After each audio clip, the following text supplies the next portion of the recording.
انوار بھائی، آپ کی صحافت کے اندر کافی ٹائم ہو گیا آپ کو، اور صحافیوں کے مسائل اور جو لوگوں کے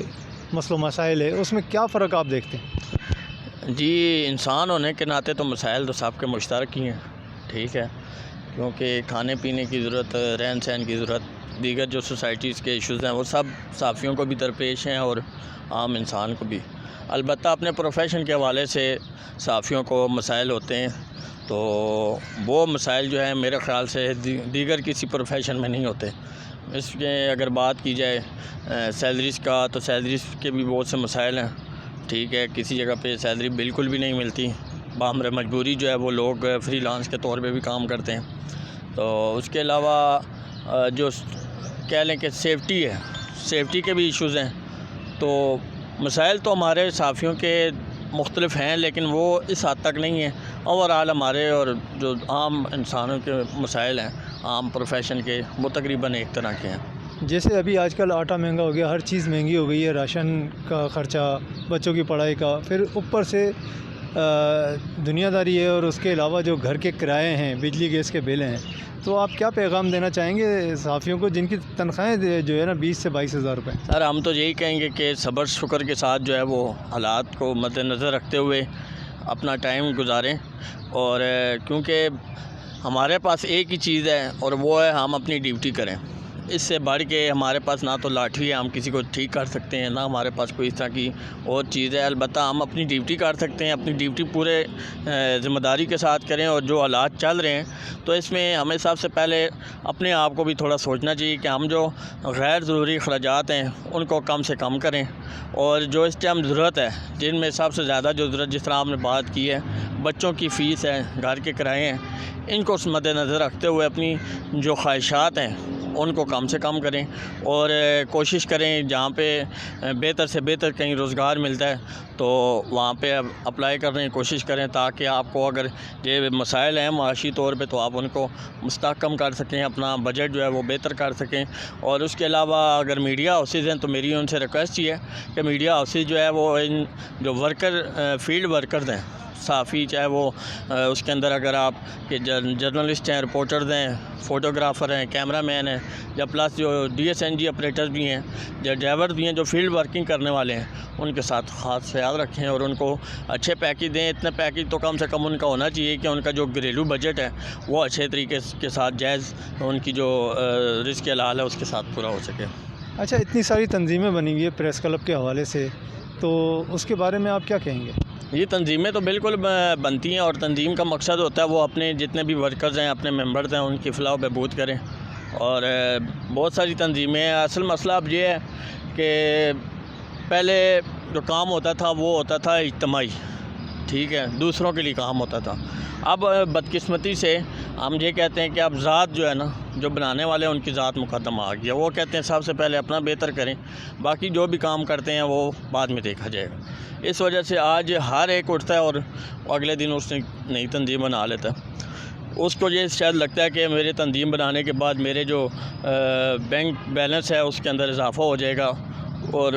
میری جو جائیداد ہے وہ بڑھ جائے گی، میرے جو تعلقات ہیں وہ مزید جو ہے وہ بڑھ جائیں گے۔ تو اس وجہ سے آج کل تنظیموں کا جو ہے وہ ایک بڑا ہمیں جو ہے وہ سیٹ اپ نظر آتا ہے، لیکن اصل تنظیم کی جو بنیادی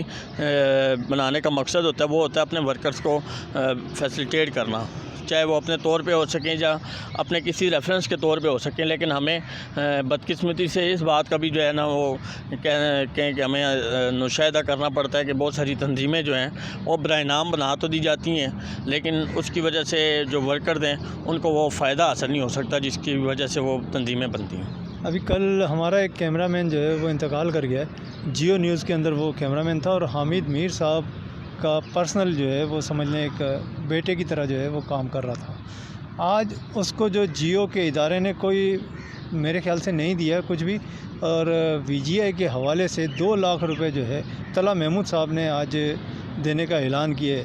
تو اس کے متعلق آپ کیا کہیں گے کہ یہ شرمندگی کی بات ہے، کیا ہے یہ؟ سر، میں سمجھتا ہوں کہ یہ ہمارے لیے بہت افسوسناک بات ہے، اور ہمارے اوپر ایک بڑا داغ ہے، کیونکہ اگر اس کے اندر قصور بہت دفعہ دیکھا جاتا ہے کہ مالکان کے اوپر یا میڈیا اونرز جو ہے میڈیا ہاؤسز کے جو مالکان ہیں ان کو کرٹیسائز کیا جاتا ہے کہ ان کے اوپر تنقید کی جاتی ہے، لیکن مجھے یہ سمجھ نہیں آتی کہ اگر ایک ادارے کے کسی بندے کے ساتھ یہ معاملہ ہے تو اس کے ساتھ جو دیگر اس کے کولیگز ہیں وہ آنکھیں کیوں بند کر لیتے ہیں۔ اسپیشلی آپ نے بات کی احمد میر صاحب کی، تو احمد میر صاحب کے اوپر سب سے پہلے حق بنتا تھا کہ وہ اپنے اس جان فشار جو ان کا ورکر ہے اس کے ساتھ اس کے اوپر بھرپور طریقے سے توجہ دیتے ہیں۔ بہرحال اس وجہ سے یہ تو آپ وہ بہتر بتا سکتے ہیں کہ ان کی کیا وجہ بنی، کیوں اس حد تک وہ معاملہ چلا گیا کہ آخر کار وہ جان سے ہی گزر گئے۔ لیکن یہ ہے کہ اس کے اندر ہمیں یہ بھی دیکھنا چاہیے جو ہمارے رپورٹرز یا دیگر کیمرہ مین ہیں وہ اپنے دوستوں کے لیے اس ادارے کے اندر رہ کے کام کریں۔ لازمی نہیں ہے کہ ہم ہر چیز ادارے کے مالک کو کہیں گے یا کسی کہہ لیں کہ مخیر آدمی کی طرف دیکھیں گے، ہم خود بھی بہت ساری ایسی چیزیں کر سکتے ہیں۔ کیا میرا سوال ہے ان ہیلتھ رپورٹر سے جو ہیلتھ کی بیٹ کرنے والے ہیں، ہر ادارے کے ہوتے ہیں، تو کیا جیو کا کوئی ہیلتھ رپورٹر نہیں تھا؟ سوال ہے کیا وہ اپنے اس کولیگ کے لیے اتنا نہیں کر سکتا تھا کہ اس کو بہتر جو ہے فیسیلیٹیٹ کیا جاتا، بر وقت فیسیلیٹیٹ کیا جاتا؟ تو یہ بھی چیزیں ہمیں دیکھنی چاہیے جو ہماری خامی ہیں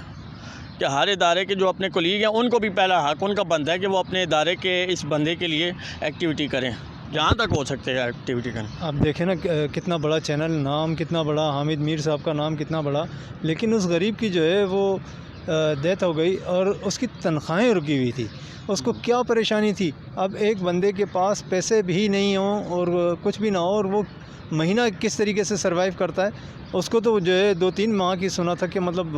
ان کو سیلری نہیں ملی۔ تو اس طرح سے اور ورکرز بھی ہیں، ان کو بھی جو ہے ڈپریشن کا شکار ہوگا۔ اگر اور کوئی انتقال کر جاتا تو اس کا ذمہ دار کون ہوگا؟ سر یہی ہوتا ہے کہ جب وہ زندہ ہوتا ہے بندہ تو اس ٹائم اس کی قدر نہیں ہوتی، اس کے مسئلے کو مسئلہ نہیں سمجھا جاتا، وہ بیچارہ در بدر پھرتا ہے، لیکن اس کے انتقال کر جانے کے بعد ایک آواز ہی بن جاتی ہے، فلاں بھی آ رہا ہے، وہ بھی یہ کہہ رہا ہے اس کے ساتھ دیات ہوئی، فلاں بھی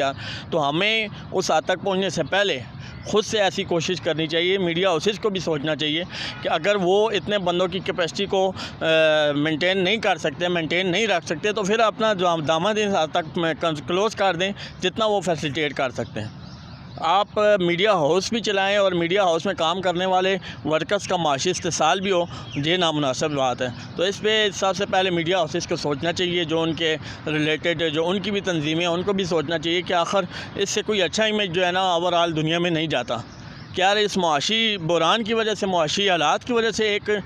میڈیا ورکر جو ہے وہ دنیا سے چلا جائے، جو جرنلسٹ چلا جائے، کیمرہ مین، فوٹوگرافر چلا جائے؟ تو اس کے لیے میڈیا ہاؤسز کو بھی سوچنا چاہیے، اپنی پالیسی اگر وہ بڑے پیمانے پہ نہیں کر سکتے تو پیمانے کو چھوٹا کریں، کم بجٹ جتنا ہے اس حساب سے اپنے ورکر رکھیں۔ جی اچھا سر، وہ اب اس کی ڈیڈ باڈی تو کراچی چلی گئی، لیکن اب اس کے نام پہ لوگ جو ہے وہ فنڈ لے رہے ہیں، پیسے وصول کر رہے ہیں اور لوگوں سے جو ہے کسی سے 1000 روپے لے رہے ہیں، کسی سے 500 لے رہے ہیں، تو اس کی فیملی اور وہ تو سب کراچی میں ہیں، تو کیا سمجھتے ہیں کہ اس کو پیسے ملیں گے یا یہ سب آپس میں مل بیٹھ کے جو ہے کھا پی کے ڈکر ماریں گے؟ ملنا چاہیے، سارے اس طرح کے معاملات کے اوپر دیکھیں چیک اینڈ بیلنس ان کو کون کرے گا؟ چیک اینڈ بیلنس کے لیے جو ہے باقاعدہ ادارہ موجود ہے، جو دینے والا ہے اس کو بھی چاہیے وہ خود جتنا حد تک ہو سکے جو متاثرین ہیں، جو لواحقین ہیں، ان کو بائی ہینڈ دیں۔ سب سے بہتر سلوشن اس کا یہی ہے، بجائے اس کے کسی بندے کے اوپر آپ تکیہ کریں اور اس کے ہاتھ میں دے دیں، کیونکہ بہت ساری چیزیں صرف یہ ایک جگہ پہ نہیں ہے، ہمارے اس پروفیشن میں نہیں ہے، دیگر پروفیشن میں بھی بہت دفعہ ایسا ہوتا ہے کہ جو یونینز ہوتی ہیں، جو تنظیمیں ہوتی ہیں، یا کوئی بعض افراد ایسے ہوتے ہیں جو خود ساختہ طور پہ لیڈر بنے ہوتے ہیں، وہ بھی اس طرح کی جو ہے نا چیزیں کرتے ہیں اور جو مستحق ہوتا ہے اس کے جو حق کی چیز ہوتی ہے اس کے اوپر اپنا جو ہے وہ قبضہ کر لیتے ہیں۔